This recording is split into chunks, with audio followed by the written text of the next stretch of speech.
tell on the Philippine markets and the economy.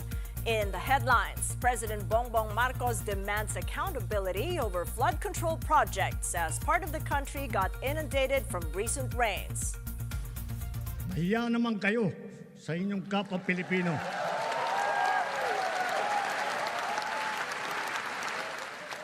Mahiya naman kayo sa mga kabahayan nating naanod o nalubog sa mga pagbaha. Broadening support for key industries, Marcos backs coconut farmers, urging Congress to amend the Coconut Farmers and Industry Trust Fund Act. What that means for the coconut industry with Charlie Avila, president of CocoFed. And spending one's way to reignite economic growth. We dive into the mother of all industries, construction, with Ronnie Balbaran of UANP.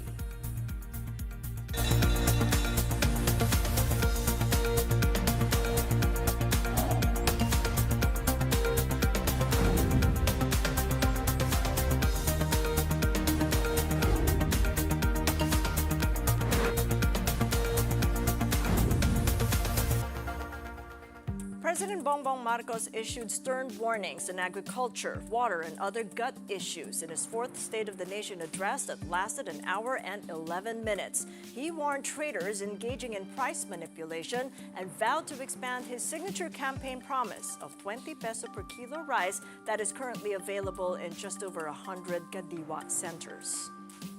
Sa mga nagtatanong kung nasa na ang 20 pesos na bigas, ito ang aking tugon. Napatunayan na natin na kaya na natin ang 20 pesos sa bawat kilo ng bigas nang hindi malulugi ang ating mga magsasaka.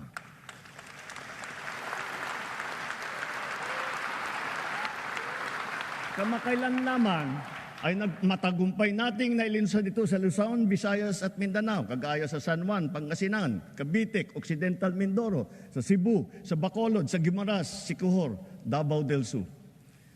At dahil sa ilalaan nating 113 bilyong piso upang palakasin ang mga programa ng DA, ilulunsad na natin ito sa buong bansa sa pamamagitan ng daan-daang Kadiwa store at center sa iba't ibang lokal ng pamahalaan.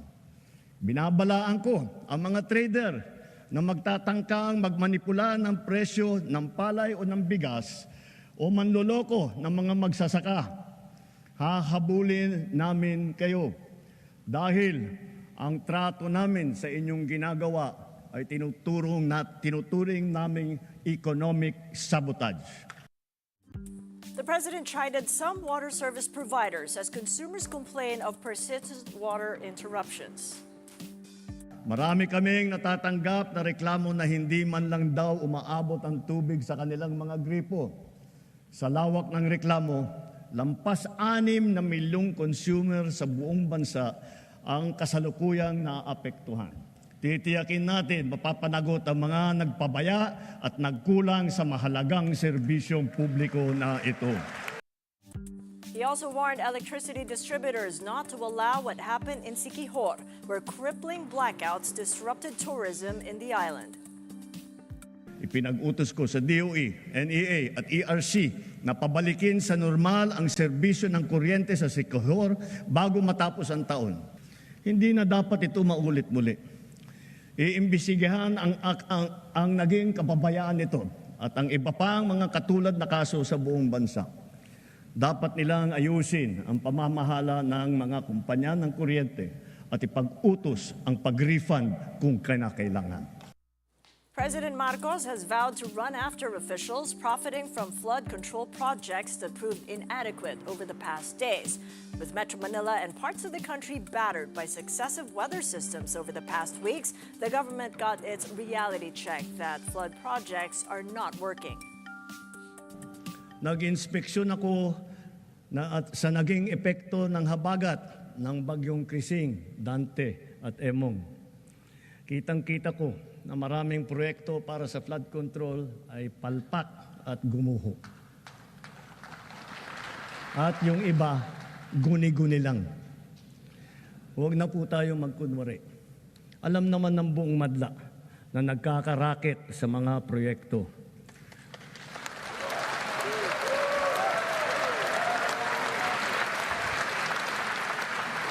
mga kickback, mga initiative, errata, SOP for the boys.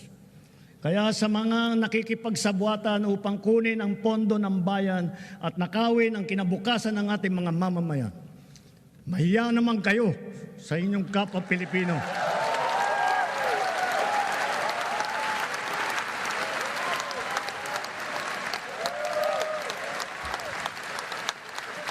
Mahiya naman kayo sa mga kabahayan nating naanod o nalubog sa mga pagbaha. Mahiya naman kayo, lalo sa mga anak natin na magmamana sa mga utang na ginawa ninyo na binulsan nyo lang ang pera. The President ordered the DPWH to submit a list of all flood control projects started or completed in the past 3 years. Their progress will be assessed by a committee and the results will be released to the public. Sa mga susunod na buwan, makakasuhan ang lahat ng mga lalabas na may sala mula sa investigasyon, pati na ang mga kasabwat na kontratista sa buong bansa. After the SONA, DPWH Secretary Manuel Bonoan asserted that there is no space for corruption in government projects.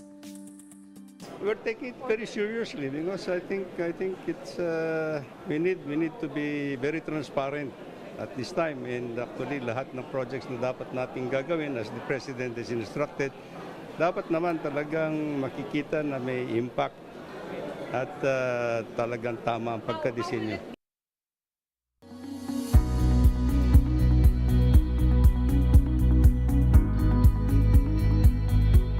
Highlights of the President's SONA are the government's agricultural projects, including those that will benefit coconut farmers. With us now for more is Charlie Avila, spokesperson for the Confederation of Coconut Farmers Organization of the Philippines. Good to see you again, Charlie. Welcome to the program. Good morning, Cathy. Good morning to all our viewers. Maraming salamat po. So the President acknowledged the importance of the coconut industry and laid down measures to help farmers. Let's just listen to what he had to say. Yes. Actually, Milyong-milyong Pilipino ang umaasa sa puno ng niyog bilang pangunahing kabuhayan. Mula ngayong taon, hindi bababa sa 15 milyong hybrid at mataas na klaseng mga binhi ng niyog ang ating itatanim sa iba't ibang panig ng Pilipinas. At itutuloy natin ito hanggang 100 milyong puno na ng niyog ang ating maitatanim sa buong Pilipinas.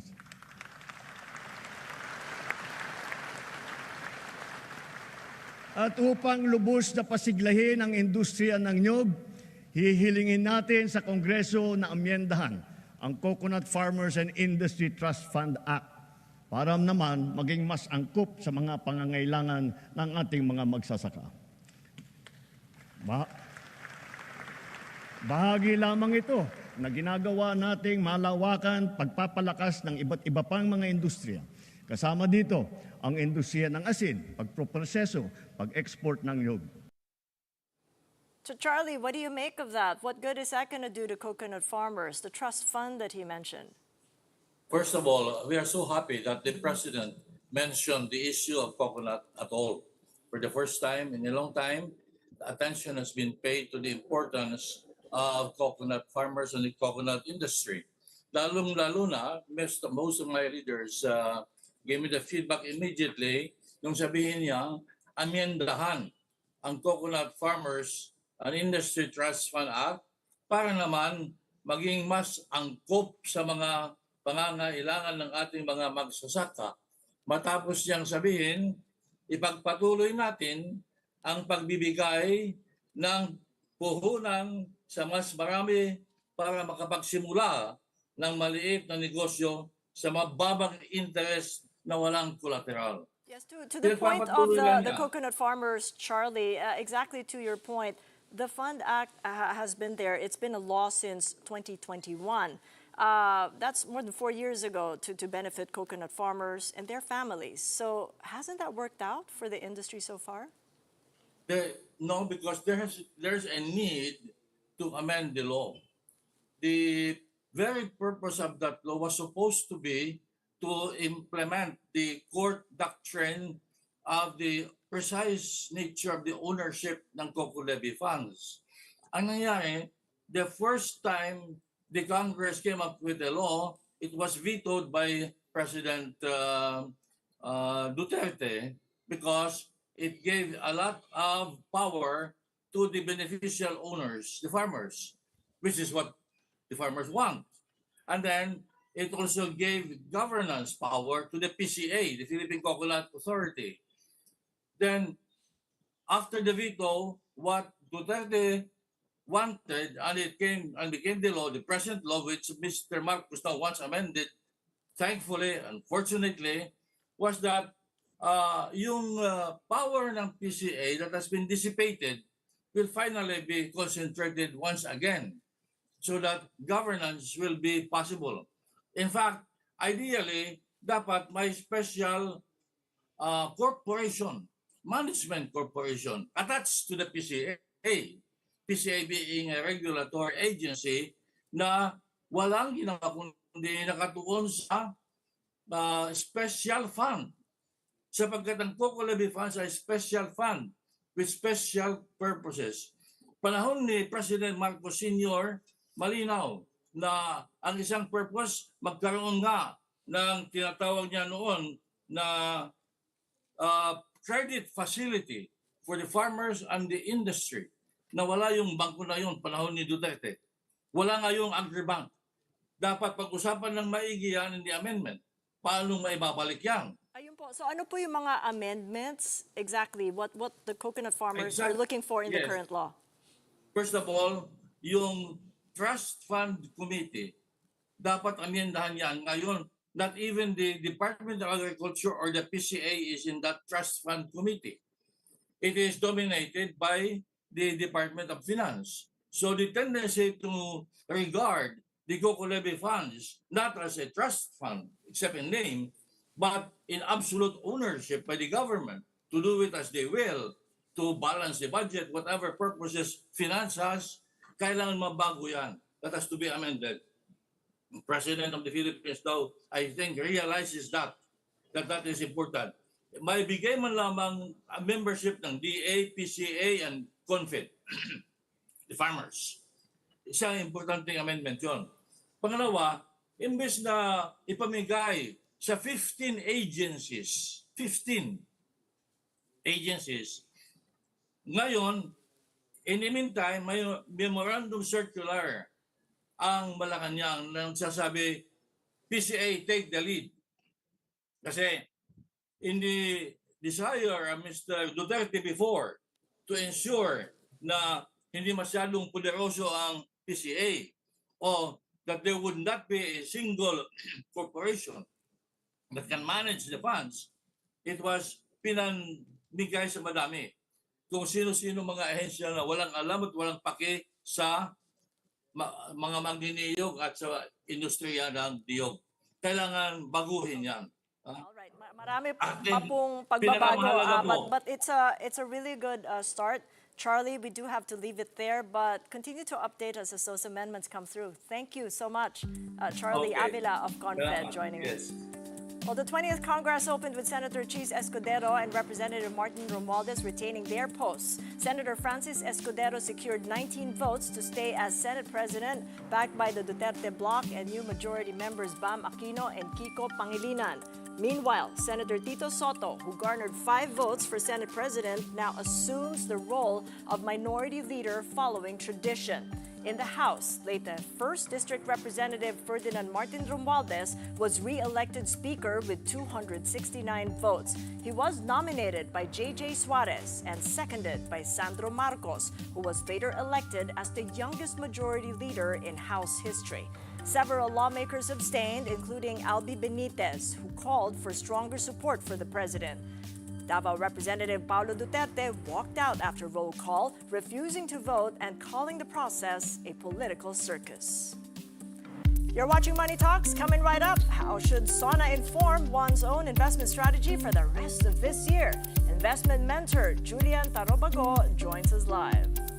And we'll find out what President Marcos's instruction is to lawmakers before they deliberate on the 2026 budget. We'll be back after this short break.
Welcome back to Money Talks. I'm Cathy Yang. The Bureau of Internal Revenue says the goal of the Capital Markets Efficiency Promotion Act, or CMEPA, is to encourage more Filipinos to invest and keep money moving in the economy, even if it may temporarily affect its collections. Speaking on the sidelines of President Marcos's fourth State of the Nation address, BIR Commissioner Romeo Lumagi said the impact of CMEPA will initially be negative, but they are looking at other revenues. CMEPA took effect on July 1st. In general, ang CMEPA is lahat-lahat ng provisions dyan ay nagbibigay ng nagpababa ng rates. But ultimately, ang maganda naman na mangyayari dyan, hopefully, is matutong mag-invest ang mga tao at magkaroon ng enough na pondo at magkaroon ng enough funds din sila. At siguro naman, iikot din yan sa ating ekonomiya. Initially ay negative ang impact niyan. But we're looking at other revenues. As Congress is set to begin deliberations for the 2026 budget worth 6.793 trillion pesos, President Marcos told lawmakers not to mangle it. Some sectors hit the 2025 budget proceedings for being mired with anomalies. This time around, the president's made clear he would not approve any outlay that is not aligned with the government's spending plan. I will return any proposed general appropriations bill that is not fully aligned with the national expenditure program. And further, I am willing to do this even if we end up with a reenacted budget. The president pledged many populist policies in a State of the Nation address, and these include institutionalizing 20 peso rice, expanding Tech Fox scholarships, free college, priority aid for farmers and small business, expanded healthcare, compensation and benefits for teachers. Our next guest says the President Sona validates that the only way the Philippines can grow back up to 6% and above is for the government to spend its way through the GDP slowdown.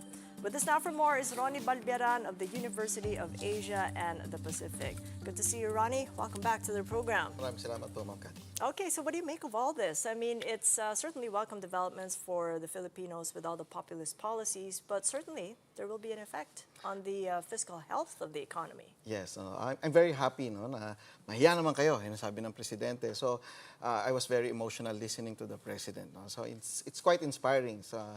And in relation to fiscal space, siguro because of what he said, what he mentioned about the anomalies in the budget, in the implementation, the spending, etc. Perhaps in his mind, we'd rather give it to the poor. Let's rescue their health expenses. Let's rescue their food expenses, while we are waiting for our economy to grow as we have targeted to grow at 6.5 But isn't that to 8%. the point? When you want to grow the economy, you want to spend your way, but Yes.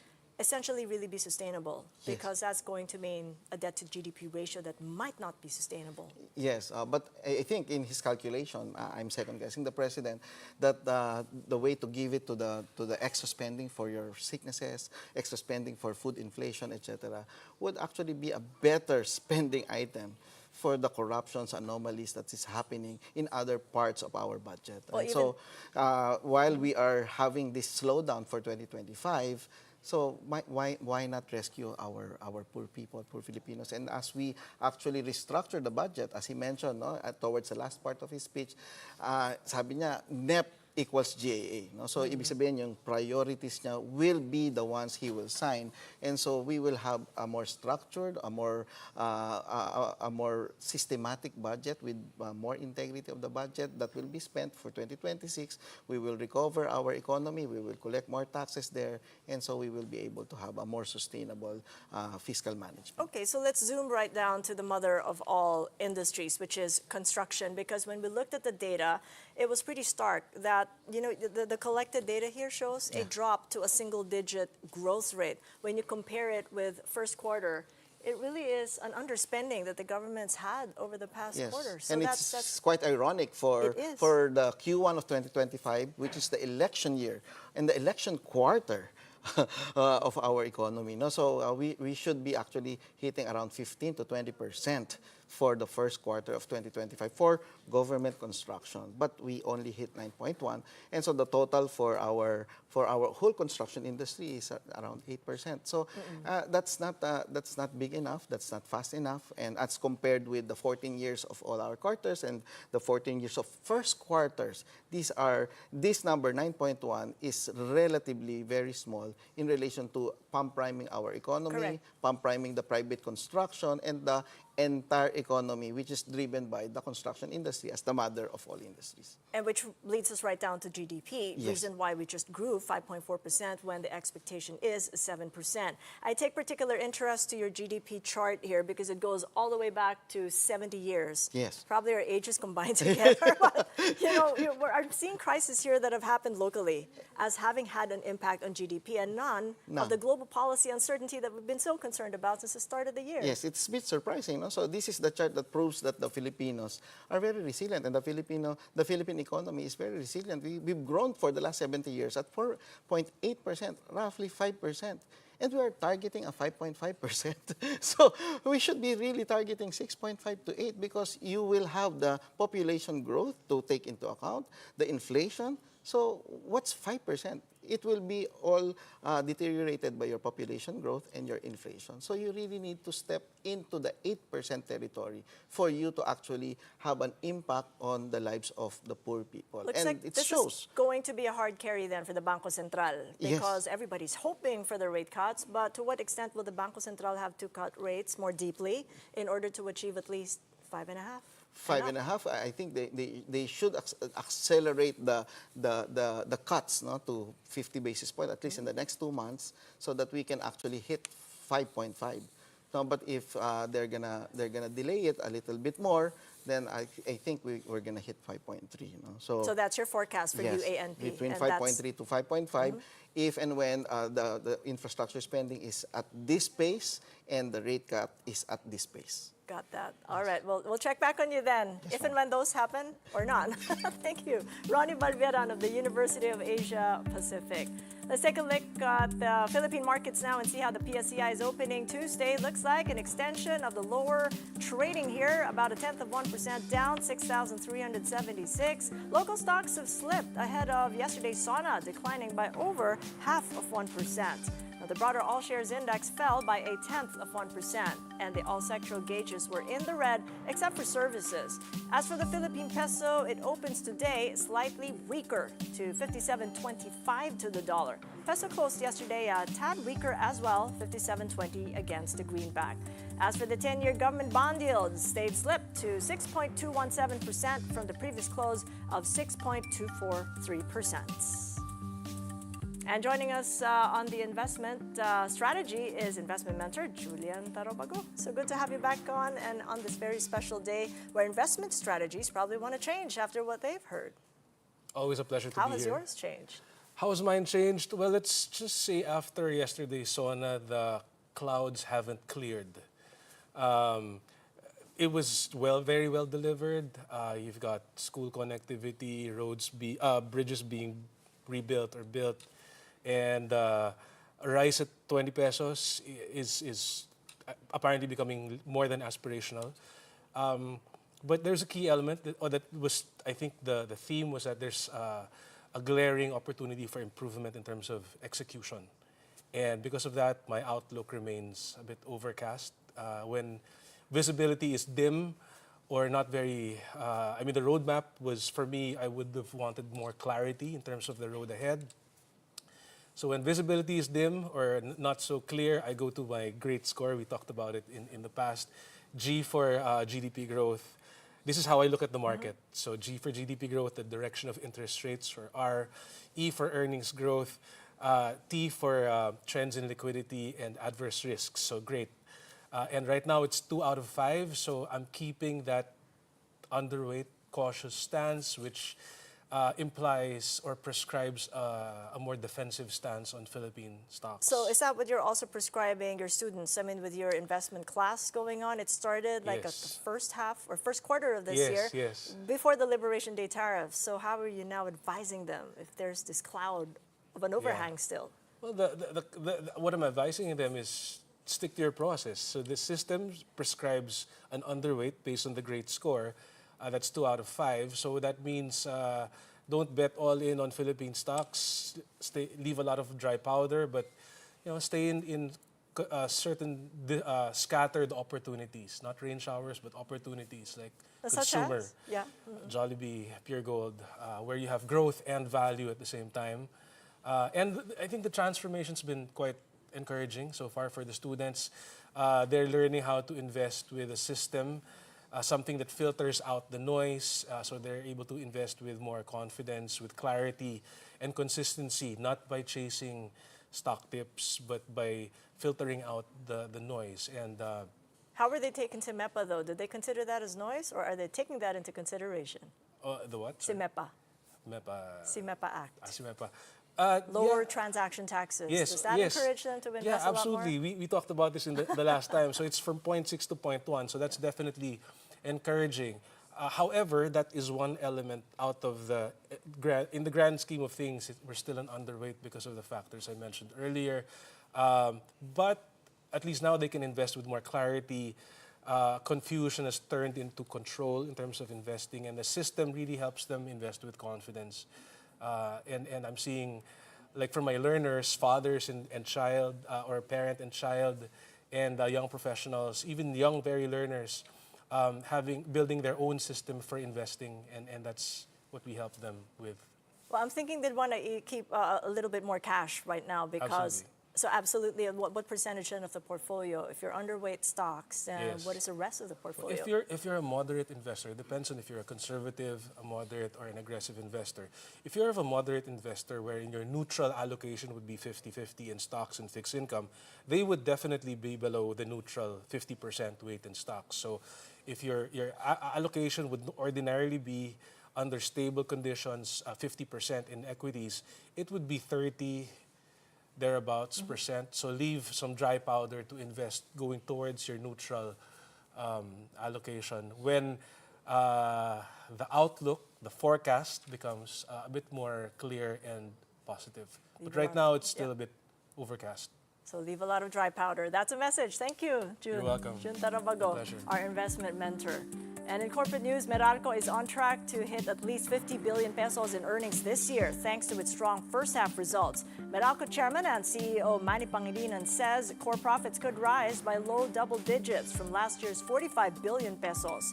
In the first half alone, Meralco's consolidated core net income rose by 10% to over 25 billion pesos, driven by its distribution and generation businesses. Meralco and Signal, the owner of this channel, are both part of the MVP Group. And before we go, theater lovers, mark your calendars. Les Miserables, the World Tour Spectacular, is coming to Manila next year. The reimagined global production lands at the theater at Solaire from January 20 to February 15, 2026, just as the musical celebrates 40 years in London's West End. Seen by over 130 million people around the world, the staging of Cameron McIntosh and Nick Gray's management, with the Manila leg brought by GMG Productions.